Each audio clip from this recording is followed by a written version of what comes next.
And we'll go ahead and get started here. I'd like to introduce our solutions engineer who will lead today's webinar, Justin Murphy. Justin is in his third year as a solutions engineer within the Industry Solutions Group at Hard Dollar. He's responsible for providing technical demonstrations and proof of concepts to new and existing customers. He enjoys providing innovative and out-of-the-box ideas to customers adopting Hard Dollar's PCM solution. Justin has 10 years of construction technology experience. He's an active member of AACE, PMI, SME, and other groups.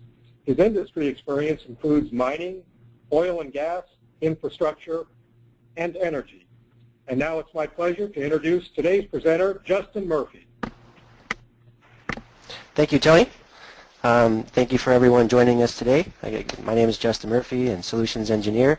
Today's topic, Earn Incentives on Capital Projects, is part of a webinar series titled Schedule Integration. So keep an eye out for upcoming emails on future topics around the schedule and integration. So let's first review today's agenda. We're going to start off with an overview of ID contracting, incentive-decentive contracting, and the 4 types a contractor will typically see if that opportunity is there. We'll then review both the opportunity to make money as well as to possibly lose money, just taking snippets from around the world on some current projects. We'll look at some challenges and possible considerations that a contractor needs to think about when pursuing ID contracts. We'll provide some recommendations when doing this type of work, and then we'll go into a solution demonstration within Hard Dollar. So let's first start with the overview. On ID contracting, or incentive-decentive contracting, is pretty straightforward. It's essentially rewarding or penalizing a contractor based on performance. There's typically 4 types of performance criteria, or 4 types that a contractor will face, and that's schedule, quality, safety, and innovation. So for each of these, a good example is, an owner will provide a schedule incentive for early project completion. A quality incentive if the contractor, delivers the work at or above, set standards. If the contractor goes the entire project life cycle without or minimal safety incidents, they might get a safety incentive for adhering to safety rules and regulations. Another one might be the contractor employs value engineering techniques and helps lead to cost savings for the owner, which in turn the contractor will be incentivized. So these are all rewards. They also apply as a penalty. So taking the opposite, if the contractor turns in the project late, they're going to get penalized. If the quality doesn't meet to certain standards, they're going to get penalized. If there's numerous safety incidences, they're going to get penalized. And if the project goes over budget, then they're going to get penalized, right? So of these 4 types, typically the most common is the scheduling incentives. And scheduling incentive is pretty straightforward. Typically an owner will establish a per day rate. It's $25,000, $200,000, whatever it might be, for every day that the contract comes in or the project comes in under a certain completion date or goes over a certain completion date. And from the owner's perspective, these dates are crucial. From an industrial plant owner, 1 day delay could result in no production, which could cost them millions of dollars. Think of an infrastructure project, maybe the completion of a new bridge or an overpass or maybe a tunnel. A delay in that type of infrastructure project can have a severe impact on thousands or hundreds of thousands of commuters, which in turn can result in millions of dollars not being generated through possibly tolls, right? So there's a lot of the opportunity is out there to make the money as well as to lose it. And just as a sample, I went to ENR and did various searches to find some public projects where those incentives and decentives were publicized. And on some of them, contractors had this $200,000 a day incentive if they came under, getting a maximum of a $5 million bonus. There was another project in the Northeast where if they didn't complete on time. On the bottom left, if they open this particular bridge at 5:01 a.m., they owed $3.23 million for being 1 minute late. So there's definitely that reward. There's definitely that penalty there, right? Just looking at some others, you know, when the Atlanta airport was doing a capital improvement, completing the runways at the Hartford airport, if they were late, the contractors were looking at $5 million a day in penalties. The most recent one was a tunneling project in the Northwest where the JV team told the owner that they could come in a year ahead of the planned completion date. And in doing so, they're entitled to $25 million in incentives. But if for whatever reason they aren't able to meet their proposed schedule, they're looking at $50,000 a day in liquidated damages. So the rewards there, the risks there, and to kind of weigh both equally, we need to take into some considerations and possible challenges facing the contractor when pursuing ID-based contracts. Probably, you know, it's most common one would be cost, and just for the simple reason of we're accelerating the schedule, right? To meet some completion date, we need to work longer, we need to pay premiums, so cost is obviously going to go up. We'll look at the cost aspect a little more detail. Innovation might not be apparent simply because we're accelerating the schedule, and to accelerate the schedule, we might need to employ new techniques. We might need to use new construction methods, new construction materials, both of which might kind of go back into that cost factor. When we look at staffing, to accelerate a schedule, typically we're going to have to increase our labor hours. Increasing our labor hours, then we have to do the balance between, are we going to burn out our employees, right? There's been studies that show as you work, you know, as your work hours increase from 8 hours to 10 hours to 12 hours, your percent for risk injury increases, right? And the longer hours you work in the week, your percentage to risk is increased as well. So it becomes a fine line in trying to balance all of those. And in quality and safety, as you know, looking at quality, if you're accelerating the schedule, you have less time to maybe double check, triple check things, and you don't necessarily want to turn in a bad product. Kind of going back to being penalized for quality work, right? So quality is of the utmost importance. Safety, we're working more. We're probably working longer hours. We're probably working multiple shifts. So we have a lot of people, more people employed, more machines employed. So safety is probably at a all-time priority. More people, more chances for incidences to occur, right? So these are all things that need to be considered by the contractor when pursuing these type of contracts. When we look at cost, cost typically breaks down into labor, material, and equipment. When we look at material, and when we're kind of pursuing a accelerated schedule to meet that completion date to get that incentive, there might only be a limited amount of suppliers that can meet your schedule. So if you were pursuing the contract on a normal 8 hours a day, 5 days a week, you might have 5, 10 different suppliers that could provide you with required materials. But on an accelerated schedule, you might have 1 or 2.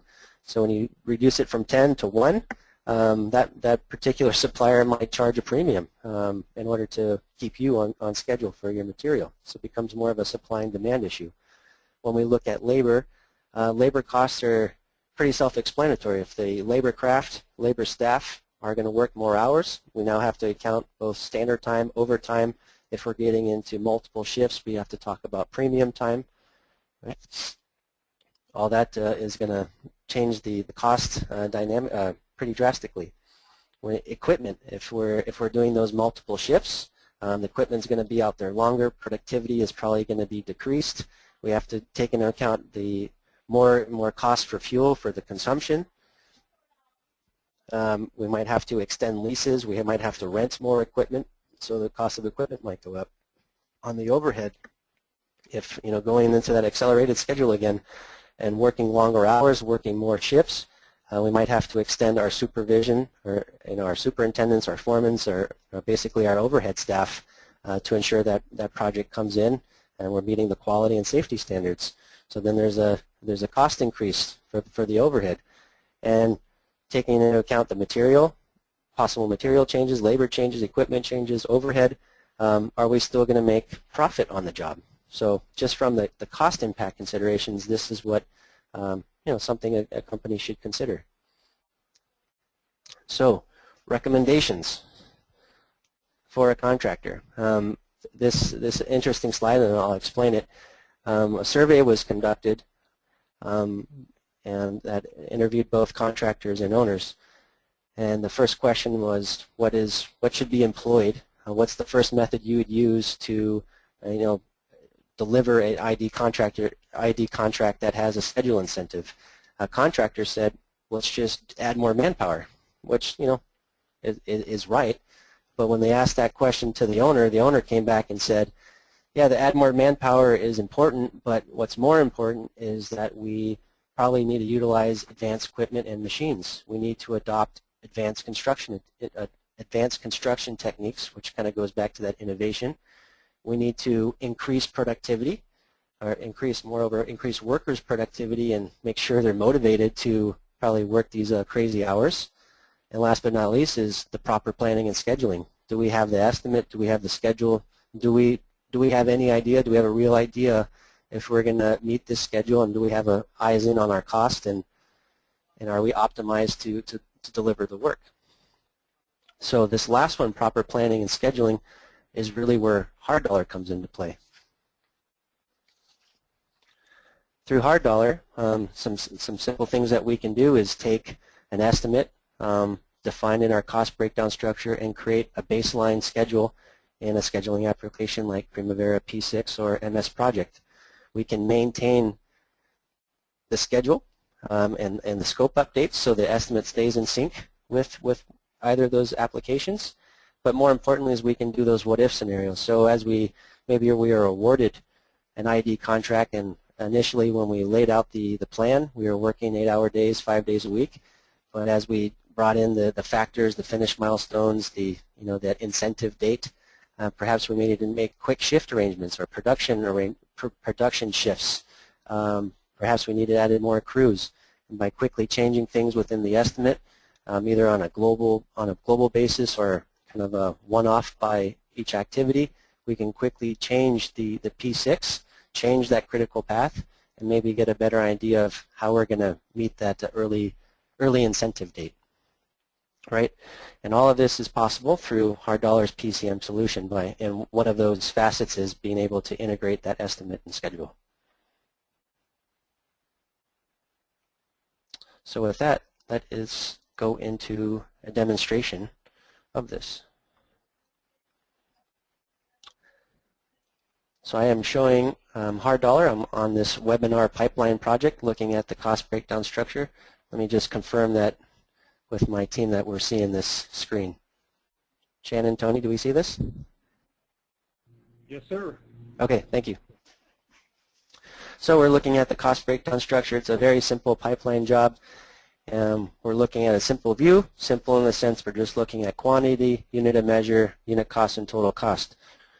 What I'm going to do is switch to my scheduling view and get this ready for P6. So right now I can see I have a contingency, I have an incentive that we're going to dynamically generate based on what's happening in the schedule, and we have this pipeline level one element with 8 sub-activities. So to get this ready for P6, I'm simply going to schedule this entire selection, which now shows a check mark next to all of my cost items. I really don't need my contingencies scheduled, so I'm going to take that off. To me, everything looks good. So what I'm going to do is go into my toolbar, go into my scheduling icon, and update Primavera from Hard Dollar. When I do that, HD is actually going to create a new job code called Webinar Pipeline, load over this structure, this CBS structure, which will become our WBS structure in P6, as well as resource load the schedule as well. So now that I have my schedule created, let's go into P6 and see what was created. So logging into P6, let me open up the webinar pipeline that I just created. And here's my simple schedule. There's that incentive item, and there's my 8 activities that fall under that pipeline. So let's do a super ugly schedule. I don't advise this to anyone on the call. I am not a scheduling expert. This is just a demonstration, so do not do at home or your office. So by simply selecting all these activities and linking them together and scheduling it out, we've essentially established our critical path, but more importantly, created all of our start and finish dates. So as an example, I'm going to look at backfill, and let's say this is our last activity, which it is in our schedule, and it's currently set to finish on May 25th in 2016. So let's say the owner has given us an early incentive kind of completion date of the end of the quarter. So March 31st, 2016.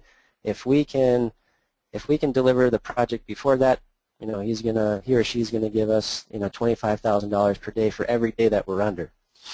Sounds like a good incentive. So what I'm going to do is actually add a new activity to my schedule, and I'll call this HD Finish. I'm going to change the name to Finish Milestone.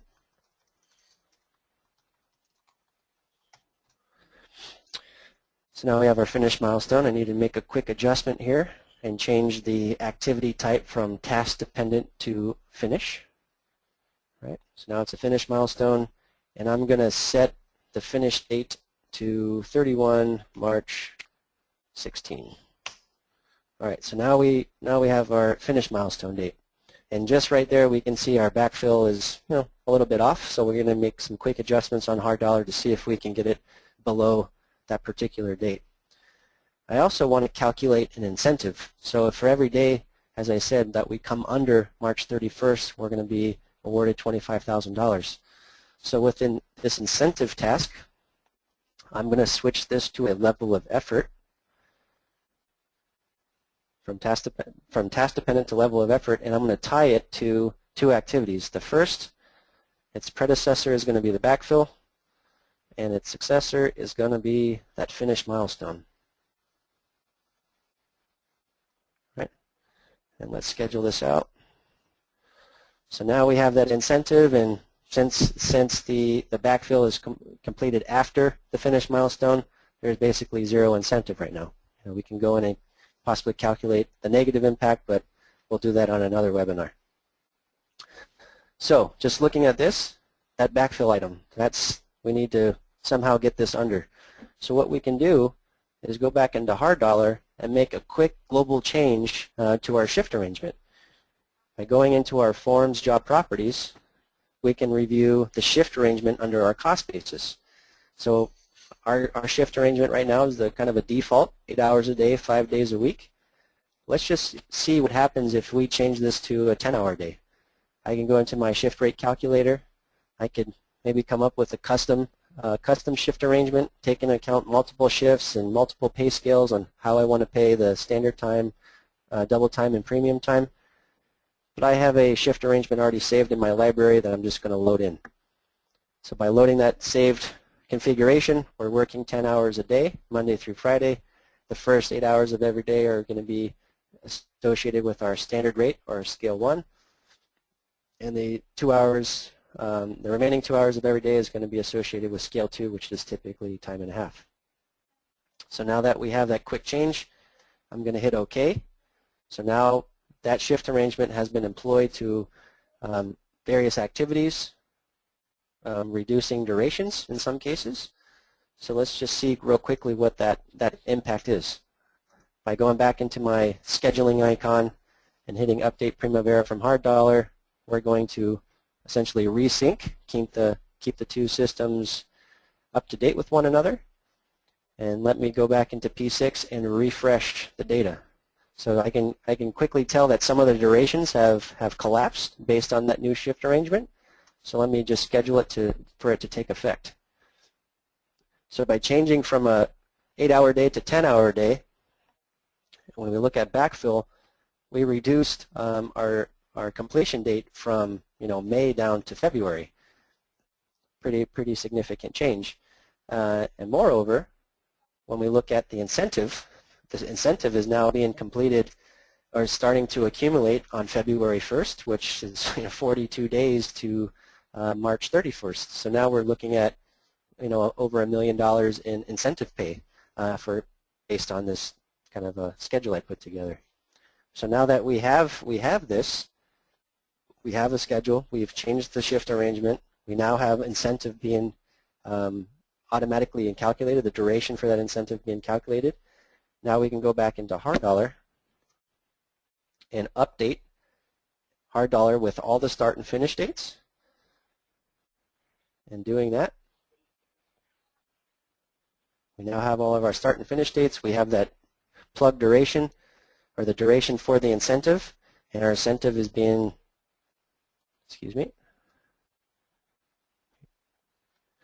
almost $1 million in incentive for coming under March 31st. Now, I mean, there might be a cap on the number of days, some 25, 30, 100. So if we were getting really aggressive, we could come back in here and maybe change this to maybe a 12-hour, right? A 12-hour shift arrangement, or maybe we want to do a Monday through Saturday, and just see what that does. But this gives you the ability to do that what-if scenario. What if I do 10 hours? What if I do 12 hours? What if I do Monday through Friday, Monday through Saturday? Do we want to do a 7-day week? Maybe we're going to burn out our employees if we do that, so maybe let's just stick to 5 and pay a couple hours of premium overtime. Right. So hopefully this shows a good example of how we can take that estimate, we can load it into P6, and by adding in some activities, changing some activities from task dependent to level of effort, task dependent to finish milestone, we can help get a better insight to that contractor on when they need to come in, and using HT to make those quick configurations on the shift arrangements, productions, they can see how they can get there and see if it's worthwhile for them. Right?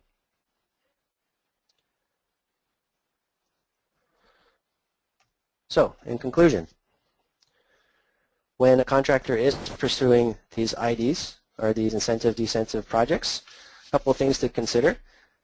Just due to the fast pace, the accelerated delivery, contractors need to be really proactive on these type of contracts. They're not going to have times to go back and fix things. They need to stay ahead of potential problems, because any problem could derail and possibly impact that crucial completion date. Right, having better planning with the subcontractor. Just from the supplier standpoint, we talked about the increased material cost before, making sure that supplier, even subcontractors, are in sync with your plan to get to that completion date is critical. Ensuring that the quality isn't impacted. We are going at a fast pace. Everyone's crabs in a barrel and working on top of each other, so we have to ensure that our quality isn't impacted. Otherwise, we might be penalized for that. And last but not least is the safety. Safety is always the utmost priority, and just going back to what I said earlier, you're going to have more people, you're going to have more equipment, you're going to have more hours, you're going to have people that are tired. You have to ensure that those incidences don't occur. So taking into those considerations, by optimizing that cost with a schedule like a hard dollar solution would allow contractors to earn those lucrative incentives on those contractors. And hopefully with today, you saw how Hard Dollar's PCM solution can do that. So that was short, quick, to the point. Any questions? Thank you, Justin. At this time, we will take questions from the audience. If you would, please use your question function, and we will answer questions as needed.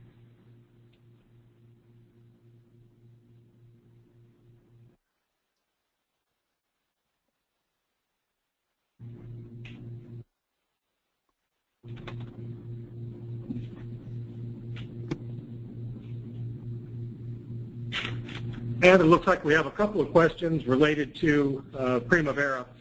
The first question, Justin, does Hard Dollar integrate with the latest P6 release version 8.3? Yes, so that 8.3 came out pretty recent. I can't say the exact date, but Hard Dollar's latest release, version 12.1, supports P6 8.3. So yes, we support it. Sounds great. Again, please use your question function on GoToWebinar. Type it in, and we'll be happy to take additional questions. There is one more. Can HD resource load both labor and equipment resources and hours into P6? Yep. So in Hard Dollar, so the answer is yes, it can load both, and it actually can load more. In Hard Dollar, there are 7 resource types. We have labor, owned equipment, rented equipment, material supplies, installed equipment, maybe like elevators or a generator or something like that, something electrical, as well as unique resources. So each of those resource types, 7 in total, can all be loaded into P6 as resources.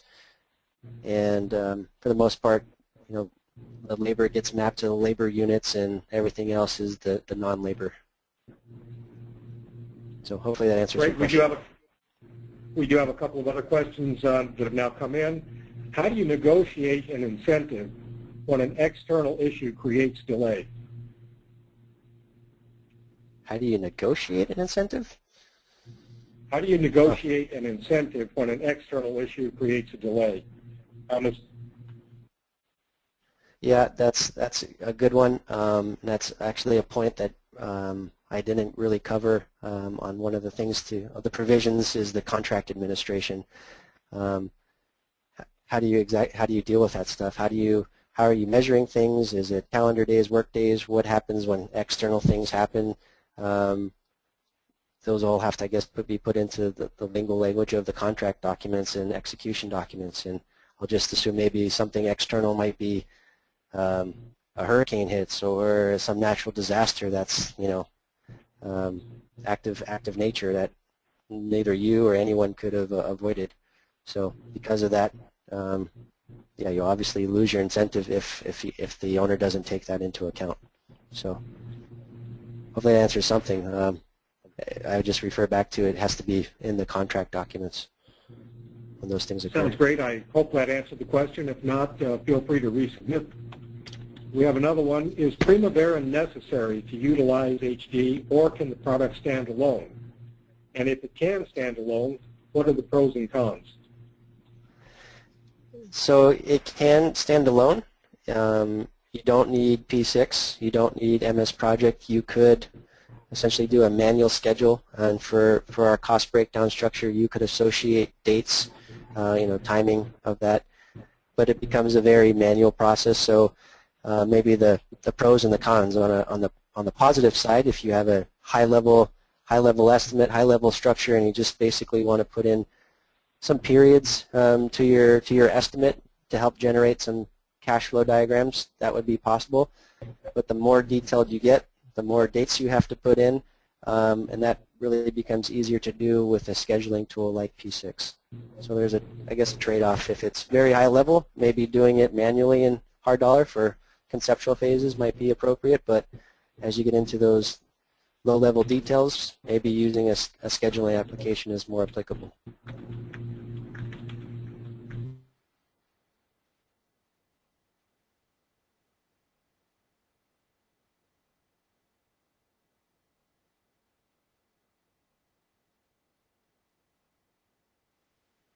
During the time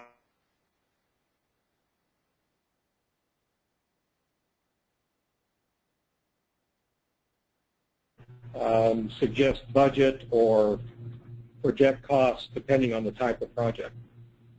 No, we do not offer industry-specific databases. We do have integrations with third-party databases that might help with that scenario. RS Means is one, Richardson's another, CostMine, InfoMine, CostMine is another database, so we can pull data from those that will help the owner, the contractor, EPCM build out those cost estimates. Sounds good. And we have another one referring to innovations.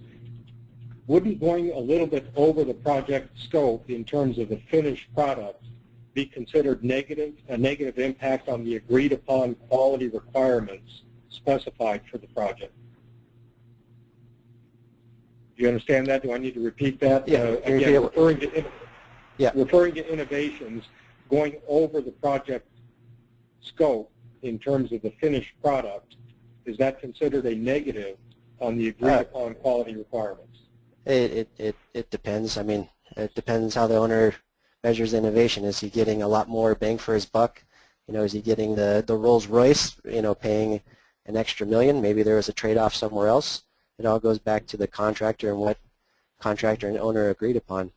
Sometimes it's saving money, you know, value engineering something and cutting the cost, and sometimes it's the opposite. They need to maybe cut cost in one area, reduce the quality to increase the quality somewhere else. So it's just a trade-off.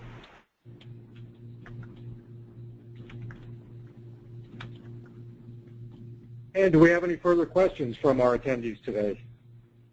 It looks like we have one come in.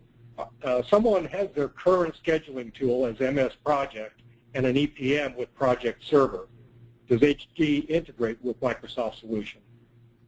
Yes, HD does integrate with MS Project.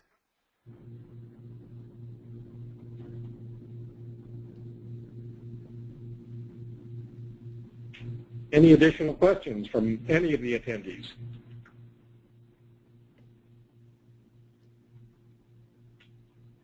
And with that, Justin, we'll turn it back over to you, and I think you have a couple of housekeeping items. Yeah. So there's the upcoming webinar Tony had mentioned earlier on the beginning of the call. It's Principles of Project Cost Management. Be offered on June 26, 11 a.m. Pacific Standard Time, 2 p.m. Eastern Standard Time. Anything you want to mention on that? Anything else on that, Tony? No, I think we're good. That is a free webinar. Again, just go to harddollar.com and you can obtain all details. Anything else, Justin, for the good of the order? Nope, I'm good. Thank you for everyone for joining. Thank you for the questions. If you have any other questions, please feel free to contact me. My phone number and email are on the screen. My office line is 480-776-2928. Email justin.murphy@harddollar.com. That's terrific. Again, thank you, Justin. Thank you all for attending. If you missed any part of today's presentation, or if you'd just like to review it, look for an email from us within 24 hours. We will send out a video recording of today's webinar presentation along with Justin's slide deck. And again, we do appreciate you being with us very much, and we'll see you again next time. Thank you.